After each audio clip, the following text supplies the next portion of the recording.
జయశంకర్ భూపాలపల్లి జిల్లా కాళేశ్వర ఆలయంలో మూడో రోజు మహాకుంభాభిషేకం పూజలు ఘనంగా జరుగుతున్నాయి. తుని పీఠాధిపతి శ్రీ సచ్చిదానంద సరస్వతి స్వామి ఆలయ రాజగోపురాలు, ఆలయాల సంప్రోక్షణ పూజలు నిర్వహించారు. కుంభాభిషేక మహోత్సవానికి హాజరైన రాష్ట్ర మంత్రులు కొండా సురేఖ, శ్రీధర్ బాబు, పొన్నం ప్రభాకర్కు పూర్ణ కుంభంతో స్వాగతం పలికారు ఆలయ అర్చకులు. కాళేశ్వరం ముక్తేశ్వర స్వామికి ప్రత్యేక పూజలు చేశారు మంత్రులు. 42 ఏళ్ల తర్వాత జరుగుతున్న కాళేశ్వరం మహాకుంభాభిషేకానికి రాష్ట్ర నలుమూలల నుంచి భారీ సంఖ్యలో తరలి వచ్చారు భక్తులు.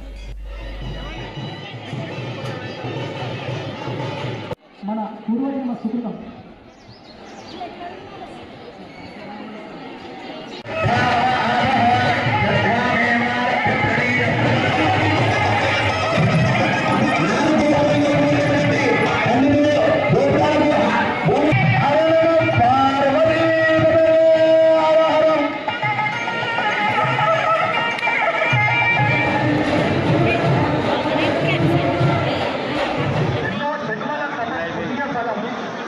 వారికి